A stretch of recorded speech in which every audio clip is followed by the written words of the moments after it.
వసంత పంచమి వేళ జరిగిన ఓ పెళ్లి వేడుక ఔరా అనిపించింది. పెళ్లి చేయాలంటే మామూలు విషయం కాదు.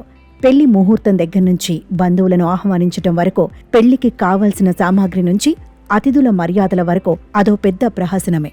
ఇదిలా ఉంటే సిద్దిపేటలో జరిగిన నో ప్లాస్టిక్ పెళ్లి వేడుక స్ఫూర్తిదాయకంగా నిలుస్తోంది. ప్లాస్టిక్ వస్తువుల జోలికి వెళ్లకుండా ఓ కుటుంబం నిర్వహించిన వివాహ తంతు ఆలోచన రేకెత్తిస్తోంది. శ్రమ అనుకోకుండా కాసింత దృష్టి పెడితే ప్లాస్టిక్ లేని పండుగలు ఓ రేంజ్లో చేసుకోవచ్చని నిరూపించింది. సిద్దిపేట జిల్లా దుబ్బాక మండలం ధర్మారం గ్రామానికి చెందిన సంగం పద్మ మధుసూదన్ రెడ్డి కుమారుడు ప్రేమ్చందర్ రెడ్డి వివాహం సిద్దిపేటలోని ఓ గార్డెన్స్లో అంగరంగ వైభవంగా జరిగింది.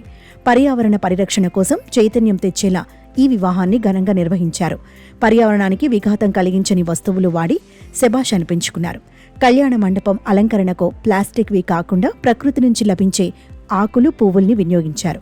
స్వాగత తోరణాన్ని సైతం ఫ్లెక్సీలు, బ్యానర్లతో కాకుండా అట్టలాంటి పేపర్పై సహజ రంగులతో వధూవరుల పేర్లను రాయించారు. సంగమోత్సవం రెడ్డి అని మా మిత్రుడు, మా కజిను, పెళ్లి అబ్బాయి, చిన్న అబ్బాయి మ్యారేజ్ ఉందంటే మనము ఏదైనా ఒక రకంగా సిద్దిపేటలో మంచి కార్యక్రమం చేపట్టాలనే ఉద్దేశంతో వసంత పంచమి రోజు మనం సాంప్రదాయ భోజనం పెట్టాలని మన హరిశ్రాన చేస్తున్న దానికి మనం ఒక తోడ్పాటును అందించి ప్లాస్టిక్ రహిత భోజనం పెట్టాలనే ఆలోచన వచ్చింది.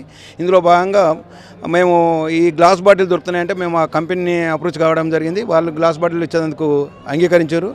అరటాకులు మేము హైదరాబాద్ నుంచి అరటాకులు తీసుకొచ్చి అరటాకుల భోజనము, పేక్సీ వెల్కమ్ పేక్సీ క్లాత్తో తయారు చేయించినాము. పూలు, నేచురల్ పూలు, ఎలాంటి పర్యావరణానికి ఎలాంటి హానికరని భోజనాలు, దాదాపు ఒక 20 రకాల వంటకాలు, అంటే మన సాంప్రదాయ భోజనము, భక్ష్యము, పాపడ, పప్పు, చారు, సాంబారుతో పాటు ఒక 20 రకాల వంటకాలు చేపించి ఈ భోజనాలు, మంచి భోజనాలు, అంటే మన సాత్విక భోజనాలు అందించడం జరుగుతుంది. ఇక విందు విషయంలో కూడా ప్రత్యేకమైన జాగ్రత్తలు తీసుకున్నారు. ఎలాంటి కెమికల్స్, రంగులు వాడకుండా ఇంట్లో సొంతంగా తయారు చేసిన మసాలాలతో 21 రకాల వంటకాలను వండించారు. అరటి ఆకులపైనే వడ్డించి అతిథులకు రుచి చూపించారు. ప్లాస్టిక్ కుర్చీలు వాడకుండా స్టీల్ కుర్చీలు వాడి అతిథులను కూర్చోబెట్టి బంతి భోజనాలు ఏర్పాటు చేసి ఔరా అనిపించుకున్నారు. మంచినీరు తాగేందుకు గాజు బాటిల్స్ వినియోగించారు.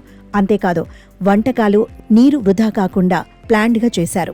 ఇక వెల్కమ్ డ్రింక్ కోసం మట్టి పాత్రలను వాడారు. హరీష్ రావు గారి ఆదర్శం మేరకు ప్లాస్టిక్ రహిత సిద్దిపేటగా మన సిద్దిపేటను ముందుకు తీసుకెళ్లడానికి మా మిత్రుడు యాదవరెడ్డి గారి సూచన మేరకు మధుసూదన్ రెడ్డి గారు వారి 2వ కుమారుని వివాహంకు ఎలాంటి ప్లాస్టిక్ వాడకుండా ఈరోజు సమాజంలో ప్లాస్టిక్ వలన కలుగుతున్న అనార్థాలకు మరియు వినాశనంకు గుర్తించి ఈ పెళ్లిని వివాహం చేయడానికి నిర్ణయించుకున్నారు.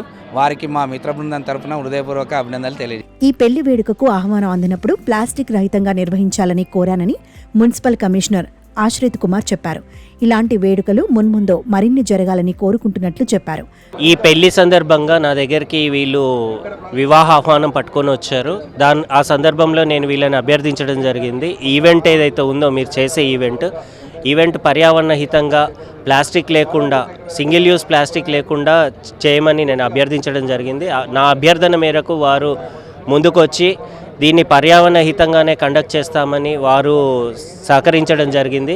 ఇలాగే ప్రజలు పర్యావరణ హితంగా వారి ఇంట్లో జరిగే శుభకార్యాలైనా, పెళ్ళిళ్ళు కానీ, పేరంటాలు కానీ, ఏవైనా కానీ పర్యావరణ హితంగా చేయాలని అభ్యర్థిస్తున్నాను. ఇక్కడ రైట్ ఫ్రమ్, అంటే గేట్ దగ్గర బ్యానర్ నుంచి మొదలు పెడితే ఇక్కడ వాడే ప్రతి వస్తువు ప్లాస్టిక్ లెస్ ఉంది. జీరో వేస్ట్ ఈవెంట్ చేస్తున్నారు వీళ్ళు. ఈ ఈవెంట్ని నేను ప్రమోట్ చేయడానికి, ఇట్లాంటి ఈవెంట్స్ ప్రమోట్ చేయడానికి ప్రజల్ని అభ్యర్థించేది ఏంటంటే, మీరు ముందుకొచ్చి పర్యావరణ హితంగా మీ ఇళ్లలో జరిగే శుభకార్యాలు ఏవైనా పర్యావరణ హితంగా చేయాలని అభ్యర్థిస్తున్నాను. అలాగే వివాహ వేడుకలో ప్లాస్టిక్ నివారణ గురించి చైతన్యం కల్పించారు. మొత్తం మీద ఈ పెళ్లి వేడుకలో అన్నీ కూడా సహజ సిద్ధమైనవి వాడి శభాష్ అనిపించుకున్నారు. ఇలా లక్షల్లో ఏ ఒక్కరో ఇద్దరో కాకుండా అత్యధిక సంఖ్యలో ఈ విధంగా ఆలోచిస్తే ఎంత బాగుంటుందో కదూ.